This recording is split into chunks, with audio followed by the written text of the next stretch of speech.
Pastor എന്നോട് പറയുവാനിടയായി സങ്കീർത്തനം വായിക്കാൻ എനിക്ക് ബുദ്ധിമുട്ടുണ്ട്. കാരണം ക്ലാസ് വെച്ചാലത് എനിക്ക് ചൂടെ വായിക്കാൻ പറ്റിയില്ല. പറഞ്ഞെങ്കിലും ദൈവത്തിന് സ്തോത്രം. എന്നോട് വീണ്ടും താല്പര്യമായി പറഞ്ഞതുകൊണ്ട് ഇങ്ങനെ ഇവിടെ നിൽക്കാം എന്ന് ചിന്തിച്ചു, ആഗ്രഹിച്ചു. അത്രമാത്രമേ ഉള്ളൂ. ദൈവത്തിന് സ്തോത്രം. പലപ്പോഴും നമ്മൾ ദൈവവചനം കാലത്തിനനുസരിച്ച്, എഴുതിയ കാലമനുസരിച്ചാണ് പലപ്പോഴും നമ്മുടെ ചിന്ത കടന്നു വരാറുള്ളത്. As many times we ponder upon the word of God, we discern the timing and the circumstance how it was written. എന്നാൽ ദൈവവചനം എഴുതിയിരിക്കുന്നത്, ഇതിൽ ചേർത്തിരിക്കുന്നത് എഴുതിയ കാലം അനുസരിച്ചല്ല, വിഷയം അനുസരിച്ചാണ്. Let me tell you for your information, it is not describe about the time frame that when it was written, but it is for the body of Christ as we live in the world. 137 സങ്കീർത്തനം എഴുതിയതിന് ശേഷം അഥവാ ചേർത്തതിന് ശേഷമാണ് 138 സങ്കീർത്തനം നാം കാണുന്നത്. And we see that Psalm 138 is a continuation, hallelujah, of 137. എന്നാൽ 137 സങ്കീർത്തനം എഴുതിയത് ബാബേൽ പ്രവാസത്തിന് ശേഷമാണ്. And hallelujah, Psalm 137 is written after the captivity of the hallelujah Babylon captivity. 138 സങ്കീർത്തനം ദാവീദ് എഴുതിയതുമാണ്. And the Psalm hallelujah 138 is written by psalmist David. എന്നാൽ എന്ന് പറഞ്ഞാൽ 137 സങ്കീർത്തനം എഴുതുന്നതിന് ദീർഘവർഷങ്ങൾക്ക് മുമ്പാണ് 138 സങ്കീർത്തനം എഴുതിയത്. Hallelujah, Psalm 138 is written even many years before the Babylonian captivity.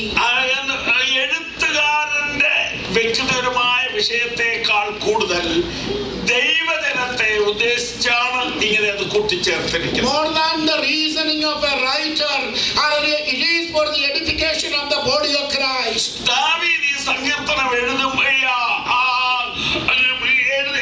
ഏതായി നാം വായിക്കുന്നു. And we can see the author is David. ദാവീദിന്റെ അനുഭവത്തെ നമുക്ക് ഒന്ന് പുറകോട്ട് തിരിഞ്ഞു നോക്കാം. And if we look back the life, hallelujah, situation of King David. ദാവീദിനെ നാം ആദ്യമായി കാണുന്നത് അഥവാ ദാവീദ് രംഗപ്രവേശം ചെയ്യുന്നത്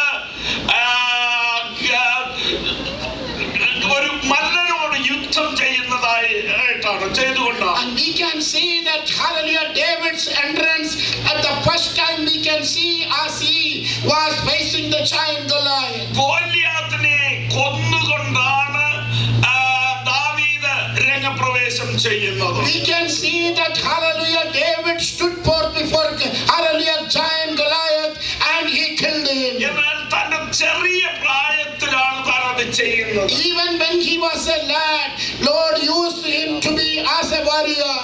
തന്റെ ജീവിതാന്ത്യത്തോട് അടുത്തു വരുമ്പോൾ നമുക്ക് വേറൊരു സംഭവം കാണാൻ കഴിയും. We can see at the last days of his life, man, we can see another incident taking place. ഗോലിയാത്തിന്റെ സഹോദരനായ ഇസ്ബീബെനോബ് അവനെതിരെ വന്നു. And we can see the brother of hallelujah giant Goliath, his name is Isbibenob. He is coming forward against hallelujah David.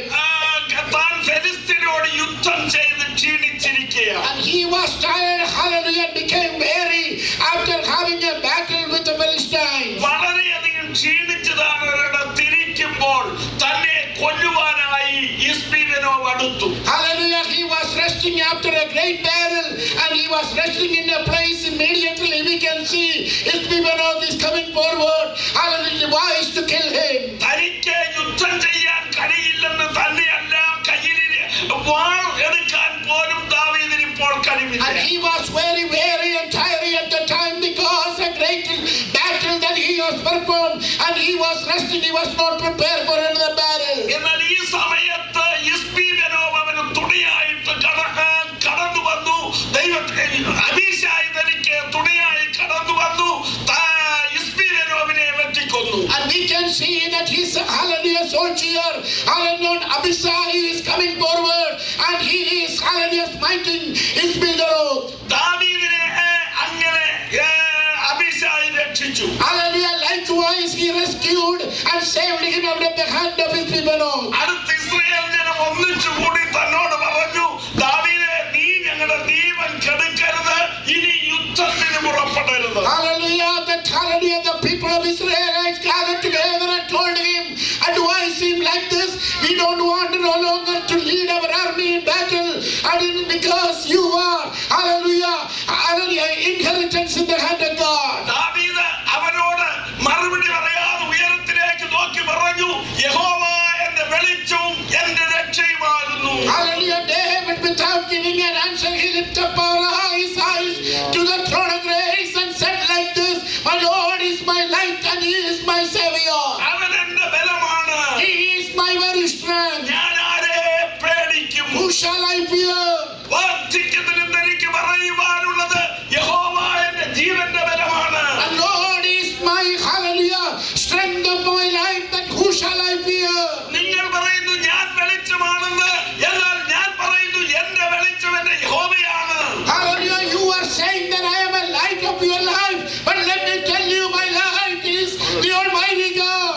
138 സങ്കീർത്തനം വായിക്കുമ്പോൾ ഇതിന്റെ ഒരു ചുരുക്കം കാണുവാൻ കഴിയും. And then as we read the context of this, we can see that, hallelujah, it summarized as David is depending upon the Lord for his grace. ആരെങ്കിലും അതിന്റെ 3-ാം വാക്യം ഒന്ന് വായിച്ചാട്ടോ. ഞാൻ വിളിച്ചപേക്ഷിച്ച നാളിൽ നീ എനിക്ക് ഉത്തരമരുളി. ഞാൻ വിളിച്ചപേക്ഷിച്ച നാളിൽ നീ എനിക്ക് ഉത്തരമരുളി. എന്റെ ഉള്ളിൽ ബലം നൽകി. എന്റെ ഉള്ളിൽ ബലം നൽകി. എന്നെ ധൈര്യപ്പെടുത്തിയിരിക്കുന്നു. എന്നെ ധൈര്യപ്പെടുത്തിയിരിക്കുന്നു. The day that I have cried unto you, you answered, and you strengthened me, and you encouraged me. ഈ വാക്യത്തെ ഞാനൊന്ന് തിരിച്ചു പറയട്ടെ. And let me rephrase this word. ഞാൻ എന്റെ ഉള്ളിൽ ബലം ക്ഷയിച്ചു. I was a man that who was weak and weary. ഞാൻ ക്ഷീണിച്ചു പോയി. I was tired and unbeen, hallelujah, disgusted. ഞാനൊരു കുട്ടി നിലവിളിക്കുന്നത് പോലെ ഉയരത്തിലേക്ക് നോക്കി നിലവിളിച്ചു. And I was desperate, hallelujah, and lift up my eyes to the throne, where had come my help. അവൻ എന്റെ നിലവിളി കേട്ടു. And he heard my cry and my supplication. അവൻ എന്റെ ഹൃദയത്തിൽ ബലം നൽകി. And he gave me strength in my heart. അവൻ എന്നെ ഉറപ്പിച്ചു. He restored my heart and he strengthened me. ദൈവത്തിന്റെ വൈദ്യനാഥന്റെ ജീവിതത്തിൽ ഇത് പറയുവാനില്ലയോ? My beloved, can you say this testimony in your life today? നമ്മുടെ ശബ്ദത്തിന്റെ ശക്തിയല്ല ദൈവം നമ്മുടെ പ്രാർത്ഥന കേൾക്കുന്നത്. It's not that how you, hallelujah, pray unto God, that how he answered your prayer. നമ്മുടെ വാചകത്തിന്റെ ഘടനയല്ല നമ്മുടെ പ്രാർത്ഥന ദൈവം കേൾക്കുന്നത്. It is not your enticing word of wisdom, and the reason is not really reason God answered your prayer. എളിയവരുടെ പീഡയും ദരിദ്രന്മാരുടെ ദീർഘശ്വാസം നിമിത്തം ഇപ്പോൾ ഞാൻ എഴുന്നേൽക്കും. I will stand up because I am Lord humbly. ദൈവത്തിന്റെ പൈതലെ, നീ ദൈവസന്നിധിയിൽ നിന്നെ തന്നെ താഴ്ത്തുമ്പോൾ, As you humble before God, ദൈവത്തിന്റെ സന്നിധിയിൽ നീ നിലവിളിക്കുമ്പോൾ, and as you cried out for the mercy of God, നിന്റെ നിലവിളിയുടെ മുമ്പിൽ എഴുന്നേറ്റ് വരുന്ന ഒരു ദൈവമാണ് നമ്മുടെ ദൈവം. that you will hear your supplication, and he is inclined his ear upon your supplication. ദൈവത്തിന് സ്തോത്രം. ഒരു ദൈവമായി നിന്റെ കണ്ണുനീരിനെ മറികടന്നു പോകുവാൻ നമ്മുടെ ദൈവത്തിന് കഴിയുകയില്ല. Do not cross over your tears, and he will exalt you at due time.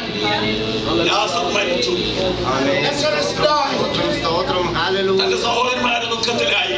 All his beloved became, hallelujah, grieving in their heart. യേശു അവിടേക്ക് കടന്നു വന്നു. Jesus came for a grief-stricken family. Martha പറഞ്ഞു, നീ ഇത്രയുമായിട്ട് എന്താ വരാഞ്ഞോ എന്ന് ചോദിച്ചു. Martha cried unto Lord, why are you late? സ്തോത്രം. സ്തോത്രം. മറിയയും അടുത്തു വന്നു. അവൾക്ക് പരിഭവമേ പറയാനുള്ളൂ.